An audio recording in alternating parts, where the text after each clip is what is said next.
Hello everyone, welcome to Triple E 172. So today we will discuss the phase and frequency considerations of a feedback amplifier. And why is this important? Because um, most of the circuits in analog need stability, and a common implementation to achieve that stability is negative feedback, right? So there are a lot of feedback systems, negative feedback systems. However, um, there's a problem of instability, right? So how come uh, a system that offers stability becomes unstable? So the answer, class, is if we are operating at high frequencies, right? And what do we mean by high frequencies?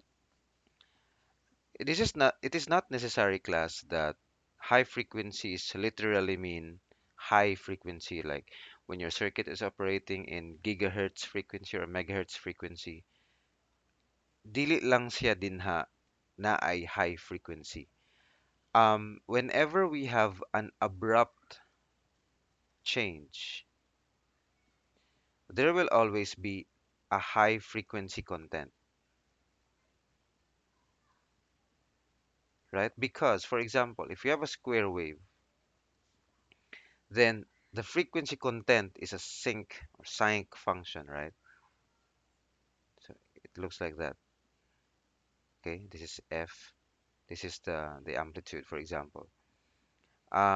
So at high frequencies, there is a component within that square wave.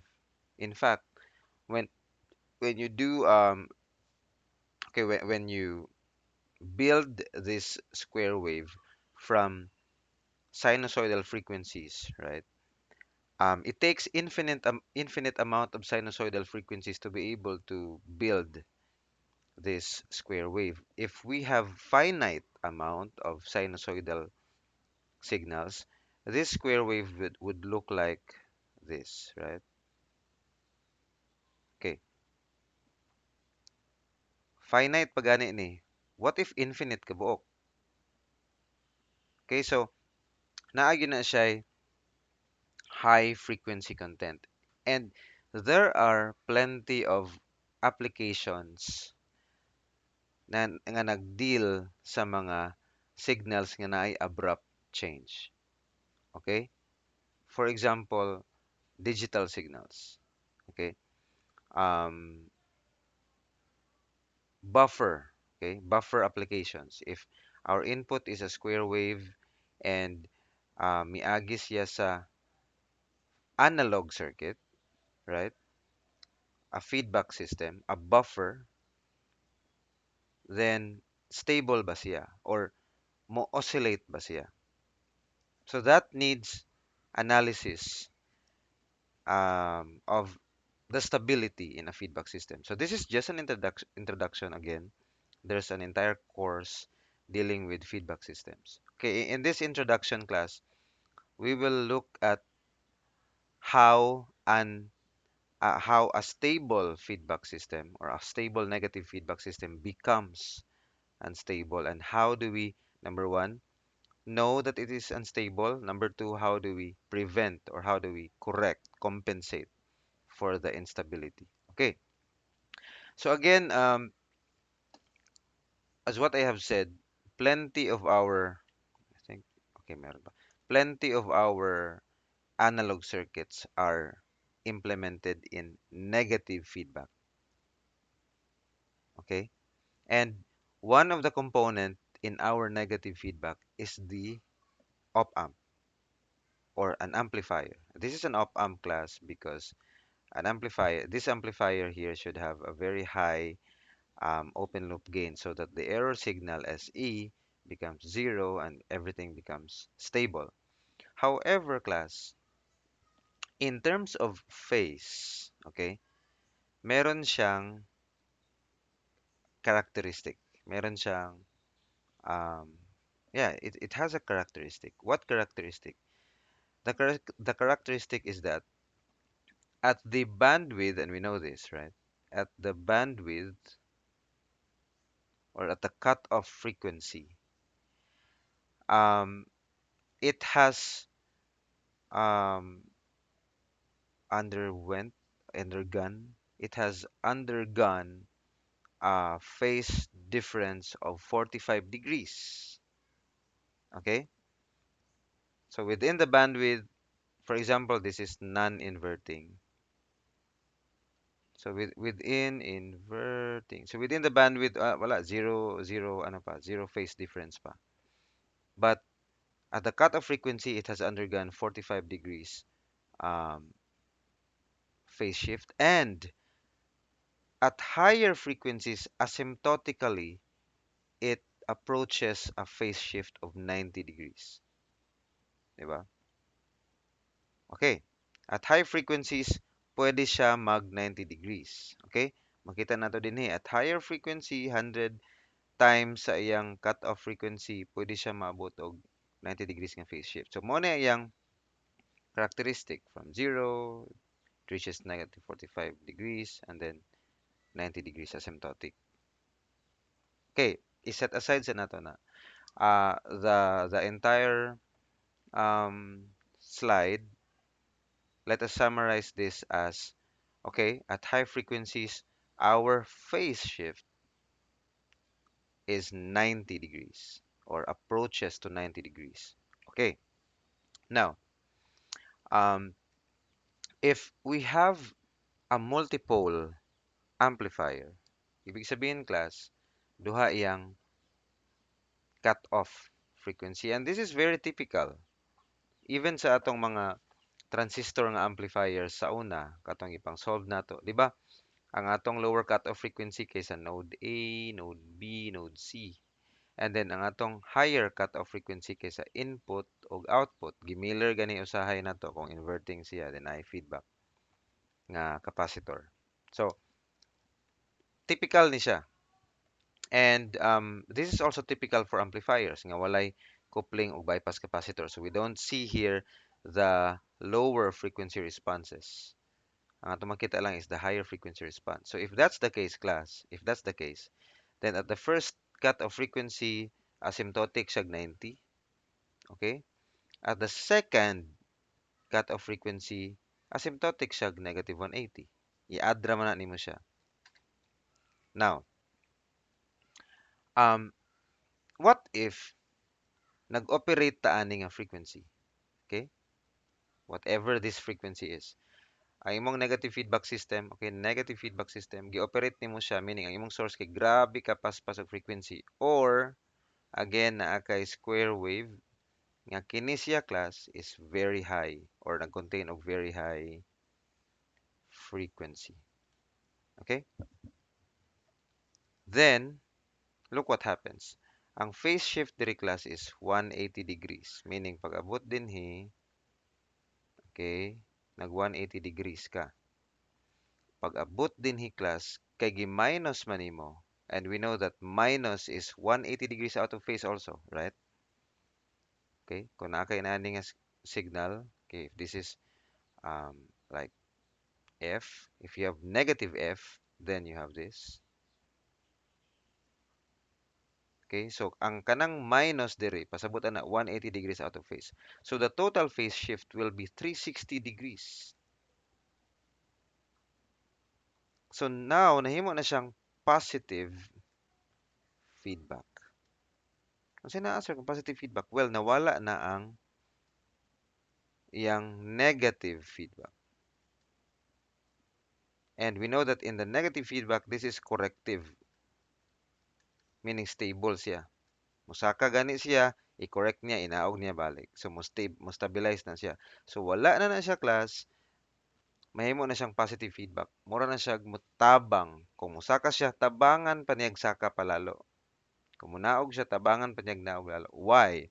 Because we are operating at a high frequency that causes your amplifier to have 180 degrees phase shift for two-pole. And then with the negative feedback, nahimo na siyang 360 total. So what happens? Inani ang 360 nga total phase shift class. Naka inani nga signal. Okay? Pag abot dinhi, okay. Right. So nahimo siyang baliktad, di ba? Ang dinhi paana nahimong baliktad. Okay? So diri na hitabo ang 180 degrees out of phase or negative 180 is the same. Now gi-feedback nimo na nahimong inana kay sa portion raman. So in phase ni siya diri, in phase. Kay minus man nimo class, this one minus this one equals doble. So no stability. Ang imong output class, you can imagine nga naginaana siya nagkadako hangtod mo saturate padulong sa rails. So oscillation happens. And when this happens, then we say that this is unstable. Stable ba? Musaka, munaog. And many of the students nga encounter na ako, ilabay dahil ng unstable nga card. Stable nga card. When they explain something, may sila nga, na-stabilize na siya. Unstable mode, sir. Mong inana. Kamo class, sa mga naminaw, when we say stable, DC, constant, fixed. Kung unstable, it's changing. It's always changing. Ayaw gud nyo gamita ang unstable nga justification sa circuit nga dili mo work. Nganong di man mo work? Unstable kayo, sir. Dili na siya pwede ha. Ang stability, it's a jargon, it's an engineering term. It means stable, fixed. Pwede gani kami ng stable iyang pagka-unstable. It means fixed iyang pag-oscillate. Okay? Okay, so here instead that the error signal approaches to zero na reinforce. Instead the amplitude becomes zero kay DC lagi. Di ba? DC man na stable. May dako na noon until it reaches the supply. Okay? So, mathematically class, a negative feedback system which should be stable becomes unstable if ma-follow niya ni nga condition. Unsa man ni? Ako ikaw ni. If the loop gain, so yun ang loop gain, A times beta is negative 1. Okay? If the loop gain is negative 1, it means ang negative gikan sa amplifier kay nag 180 degrees siya tungod kay high frequency nya two pole or multiple pole, and then ang iya ang actually kini mo na siya. Mo na ni siya ang iyang kanang uh, equivalence, a negative 1. So unsa man ning beta, sir? Unsa man pud gamit ani? Well, si beta class ang worst case niya ha is 1. Worst case. Okay? Minimum condition ni siya class. I will change this with a minimum ba? Kung 2 na siya samot. Kung 3 samot. Ngano man nga minimum ang 1, sir. Tungod kay kung magkadako man gud imong loop gain class, di ba ang atong gilikayan kini mong mutubo ang output signal. Kay gusto ta stable, gusto ta gamay. So, unsa may worst case sa beta? 1. Ngano man kay attenuator raman ni siya. Ang beta kay resistive raman, resistors wala man na siya amplifier nga component din ha. So, ang worst case is 1. That is when you implement this as buffer. So, worst case na siya. So, square wave nga input that contains very high frequency, i-buffer po yun nimo, grabe na yun ka-worst. So, mo to nga sa inyong midterm project, ang inyong op-amp nga gi-design, gihimo na tong negative, gi-apply na to sa negative feedback circuit. Pag makapasar na kayo na sa square wave nga input unya buffer, pasar na siya sa tanan. Okay? So, how do we further explain this? Kano sa maka mag-negative 1? If 1, angle 180 degrees. Okay? Di rin dapit. This is real, imaginary. So, nga imaginary naman na, sir. Okay? Tungod kay, naka-S mangod ta. S is frequency domain. Okay, sa mga wala jud kay ka-gets ana, sige lang. Pasagdi lang sana, i-memorize na lang sana. S is the frequency domain. S is inani. Okay? This equation models a signal nga naa siya'y damping. Let's say ang damping kay approaching to stability. So inana. And then at the same time naa siya omega, the frequency. So naa siya omega, naa siya frequency, naa siya damping.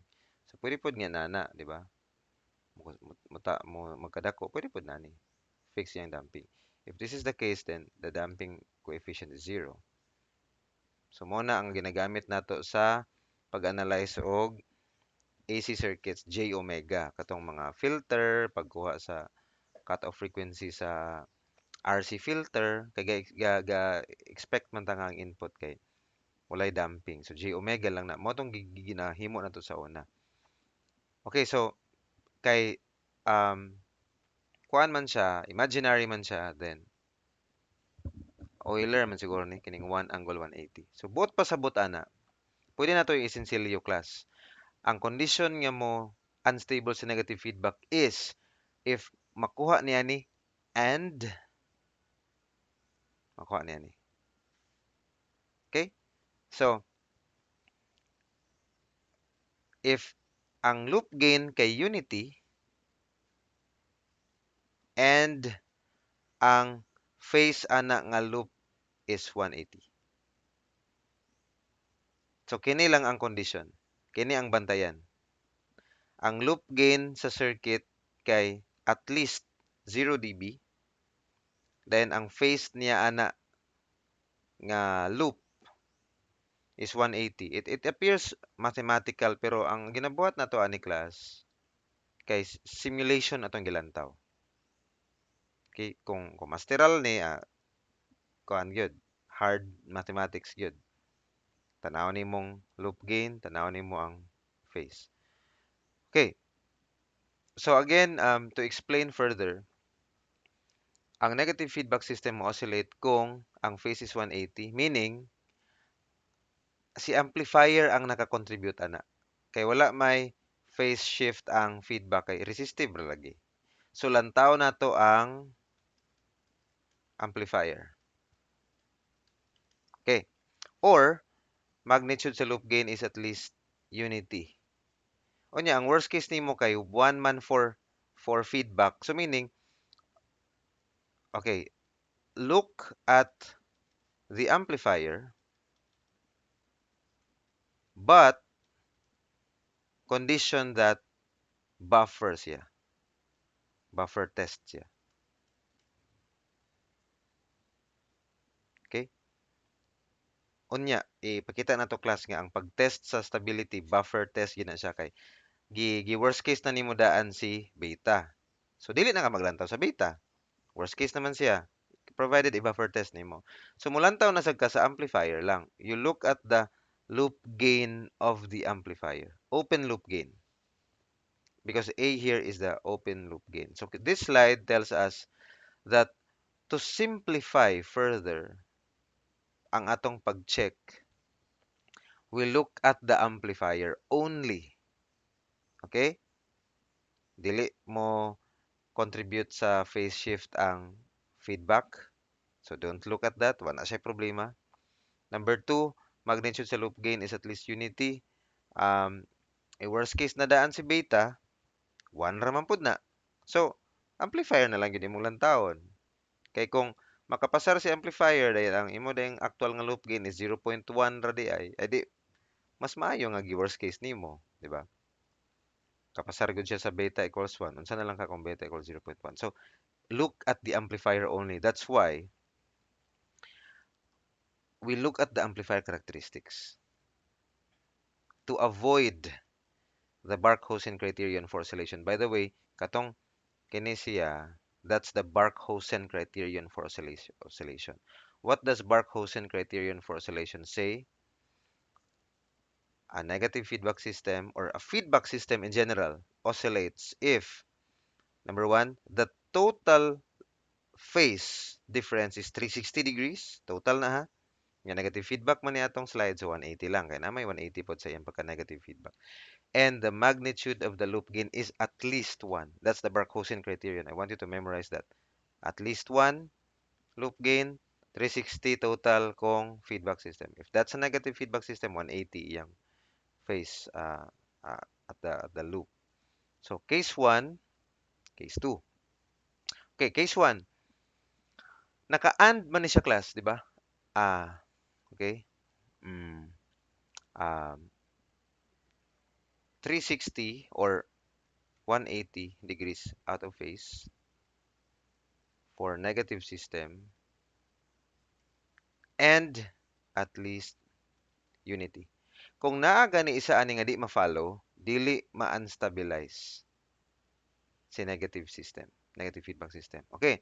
Let's say, okay, dako kayo at least unity gid oh, ang open loop gain, pero wala man siya nakaabot og phase shift nga 180. Ang mahitaboan ni class, dili matabangan ang error signal. Mag-minus paghihapon siya. Not totally minus yun nga, like F plus negative F. Siguro ang signal kay nani, minus, gamay na lang nga ana. So kadugayan, mamatay na siya. Pero at least ba nga, dili gyud nga kana minus katong bali gyud bitaw. Nga mo reinforce gyud. Okay? Again, not necessarily um kuan. 'Di ba when you consider this class, unsa may best case di ay sa phase shift? Ay kuan sir, dapat para ma-stabilize siya sir, ang entire feedback system dapat 180 degrees, 'di ba? Ang entire 180 system dapat 180 degrees. So, kung 180 degrees na, meaning no phase shift, and then the 180 degrees is because of the negative here. So, if you have a signal here, 'di ba? So, mubalik dira nana. So, in ana minus nana, zero, good. That's the best case. Okay? 180 degrees kung overall. So, kung negative feedback na daan siya, dapat 0 degrees. So, 0 degrees, there is 0 degrees phase shift. Kay mag 180 pa man ka sa negative. So, ang best case ani kay 0 degrees phase shift. Best case. So, bahalag dako pa kayo ng open loop gain, basta dili lang gid 180 degrees iyang phase shift. And the best case is 0 degrees phase shift. Then, di na siya mag oscillate. Okay. Ato ning balikan class kining. 0 degrees phase shift? Best case? Taning. So, I will leave you a question. We call that phase margin. Margin class means how far you are from something. If nakay band paper, nakay margin nga 1 inch from the left, di nakay 1 inch nga distance padulong sa left edge. So, nakagitawag nga phase margin. What is that phase margin? In a negative feedback system, kabaluta nga ang iyang oscillation nga phase is 180 degrees. This is the worst case. Okay? 180 na siya, kaya naman po 180 sa pag negative niya. So, total yun is 360. 360 yun na per minute total class para mo-oscillate. Now, how far should you be from 180? So, you say 0 degrees. Okay. Naman po yung negative 180. Di ba? Kaya magtuyok naman ng phase. So, diri ko sir, mapatunga ko sir, 0 degrees. Layo na kay ko sir. Okay ba ni siya? Nga ang phase shift sa imong amplifier kay dapat layo jud kay sa katong worst case. Ato nang balikan nun niya.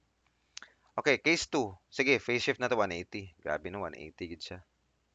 Pero gamay man pud siya open loop gain.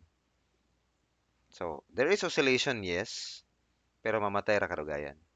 Kaya wala man siya nag-amplify, nag-attenuate man siya. So, yes, there's an oscillation, pero ang amplification is gamay. So, you might ask, sir, wala may open loop gain nga less than 1. Actually, naa. If you remember, if this is frequency, if this is gain, ana biyata. So, naay frequency nga 0 dB. So, naay frequency class nga gamay kay gain imong amplifier. So nagyapon. Okay. So why don't we look at the feedback? Okay, kabalon tani. Yeah. So, unsaon na to pagtan-awa ng case 1, case 2, sir? Unsaon na to pag make sure nga unsaon na to pag determine ba nga mo oscillate siya or dili, di ba? Kini kung case 1 o case 2, it tells us that yeah, if AO is greater than 1 but phase shift is less than 180, dili siya mo oscillate, so it's stable. Or if phase shift is yes 180 but AO is less than 1, it is still stable. Kadili man ma-reinforce ang signal. Unsaon na to paglantaw, sir? We look at the graphs. We look at the graphs.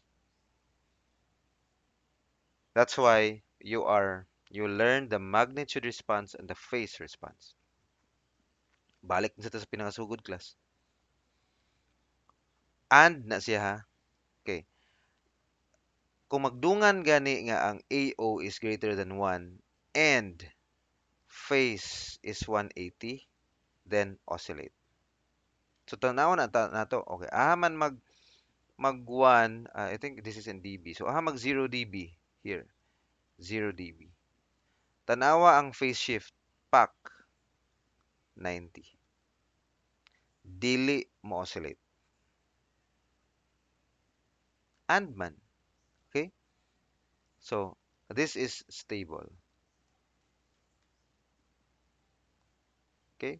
Pwede pud class nga lahi mong perspective. Maglantaw kadaan sa asa nag 180 si phase. So diri siya nag 180. Hala, nag 180 siya. So na okay niya ni. Na okay niya ni. Pero tanawa yung open loop gain. Negative dB na. So wala niya ni na-follow. By the way, ganina class, okay, na-follow niya ni, pero ang phase shift wala niya na-follow. So wala gyud niya na-follow both. So this is stable. Okay? Yeah, tagla. Yeah, system is stable. Okay, ito talain. This one is a typical simulation when you go to your elective. This is an op-amp nga simulation. Daghag ma-ANC ani. Now, okay, this is two-stage. Kabalo mo no nga anong two-stage kay na may differential amplifier, then may booster, ang iba ninyo na common emitter, then the buffer. So kini lang ang iyang pinaka-stage na kay ang buffer kuan ra man na for impedance purposes. So you have first stage, you have second stage. Ang first stage na is ang blue, second stage is the brown. So ang pinaka total gyud sa amplifier brown atong lantawon. So ngano unstable man siya? Okay. Pwede ta mo lantaw sa okay, AO is 1 and then um phase shift is 180. Okay, negative feedback ni siya. Gamiton ni siya sa negative feedback system. Employed in a negative kulang, negative feedback system. And this is using HPICE. So i-check na nako be kinidaan. Man ko nag 0 dB, 0 dB, 0 dB dire. 0 dB. Check sa phase. Ang phase nako class tanawa kini. This is 180 degrees. Oh, that is 0, 50, 100, 150, 200, so 180 degrees or very close to 180 degrees. So check with me. So this is unstable. Sir, what if okay si AO pero 179? What if 178? 'Di ba? Ang akong giingon nga best case kay 0 degrees. Man ko moingon nga di na maayo. Okay, and this is based on many considerations class. The slew rate of your amplifier, how fast will your amplifier settle? Kay nani manggod, sige, best case is 0 degrees, layo jud kay siya. Pero kung 0 degrees manggod class, hinay na kay na yung response, meaning dugay kay siya mo settle. Kung 180, paspas kayo pero gakuan rapid mi. Square wave ba? Square wave nga input. Oscillate. So, naay sweet spot ana class. The sweet spot is when you are 60 degrees from 180. So you are operating at 120 degrees. So we call this the phase margin, PM. So your phase margin para stable imong amplifier should be 60 degrees. Okay? 60 degrees. It's not really 180. Dili siya sa 0 degrees. It should be 60, so it's at 120. Okay? So what we do here, class, seeing that our system is unstable, pag buffer test ana wala oscillate gid siya. Probably, yeah, okay diri nga part pero dili oscillate siya. See, you're making an oscillator. Diri nakita nimong high freq oh. So yun ka nga sir, di man ni high freq sir, hinay gani kayo akong square wave oh. Pero diri nga side class na siya component nga high freq, may oscillate. So we compensate class. We add a compensation, which is outside the context of this course. Okay, it's just a capacitor. The compensation class, the idea of compensation is we sort of transfer this pole frequency or cutoff frequency to this one. So we change the capacitance of the output. So we construct Miller capacitance para gamay na lang ang capacitance nga atong gamiton in the real circuit. Pero ang iyang effective nga capacitance is high kay Miller man yung gigamit. So you can just imagine that you have a DA, you have a booster, common emitter. We put here a capacitance and then ang iyang Miller capacitance class will look like naa siya inani, di ba? So kini iya makita nga bago nga pole. This is big. If this is big, then um wait, mali di ay. This is gikan din he, padulong din ha. Okay. Kaya dako man yung capacitor, so mo-move siya din ha. Di ba kay kuan man na. Pole frequency is 1 over um 1 over 2 pi. Ito? Pole frequency is 1 over 2 pi RC. Omega RC. So if your capacitance increases here, your pole frequency or cutoff frequency decreases. So gikan din he, move siya din he. That's how we compensate. So as a result, class, ito isa-isahon. Prior to compensation, di ba bati? Oh, kini imong 0 dB, dayon 180. So, pasar gyud. So, unstable. Pero when you compensate, aha siya mag-0 dinhi. Tanawa iyang phase dinhi. This is very close to negative 120 degrees. The 60 degrees phase margin nga akong giingon. So here, okay, or 115 na 150 day. So your phase margin is 30 degrees. You are 30 degrees away from oscillation. Hapit na pero that's already stable. So ang imong time domain ana wala na. Miring lang na siya gamay pero namatay. You see? Yes, there will always be oscillation. Pero ang ato manggong goal class is not to delete or to remove to kuan. Yeah, to remove the instability. Na na siya instability class. But we try to reduce it. Dili siya mo dako. That is why kung nagani kay output nga gikan sa mga analog circuits o nya square wave, di gyud na siya perfect and square. Nagi na siya Gibbs phenomenon. I hope Gibbs phenomenon is mentioned in your differential equations. Okay, so that's it. What do we learn today? Well, we learned that uh, for a negative feedback system to not oscillate, kini lang imo i-follow. Kini. The phase, negative feedback ha, the phase at the loop should be 180 degrees. I'm sorry, to oscillate dahil ha. So, para kung dili oscillate, okay, negate ra nimo. So, the phase at the loop must not be 180 degrees. Should it be 0? Pinakalayo sa 180? No. Because while it is very far from oscillation, na po'y lahi nga parameter nga mausab. Dugay siya mag-settle, hinay iyang pagsaka. Okay? So, 60 degrees is the rule of thumb. It's not really rule of thumb, it's mathematically uh, kuan, proven nga mao siya gyud ang pinaka stable. Yeah, pinaka okay nga spot. There's a mathematical proof for that. Nganong 60 degrees. It's using advanced mathematics. So, di na ako i-explain. Pero 60 degrees gina siya. It's not my choice. Mao gina siya mathematically. And then para pod nga dili siya mo-oscillate, dapat ang loop gain niya ana nga frequency. Kung asa siya mag 180, dapat dili mag 1. Okay? So dapat dili din sila magdungan at the same frequency. Mag mag-exist ni siya, okay, na frequency nga ang loop gain kay 1 pero sa lahi nga frequency nga dili katong 180 degrees yang phase shift. Okay? So muna atong ginalantaw din dapat di sila magparehas og exist, okay? Kini og kini. Di ba lahi nga frequency? Di sila magparehas og exist. Kini parehas og exist, nag-exist. Kini kay okay, para ma-summarize. Dili sila parehas kay kini after compensation ang 180 kay diri ra dapit. So lahi nga frequency. So the distance is 30 degrees. Okay? So thank you for listening again. Good morning.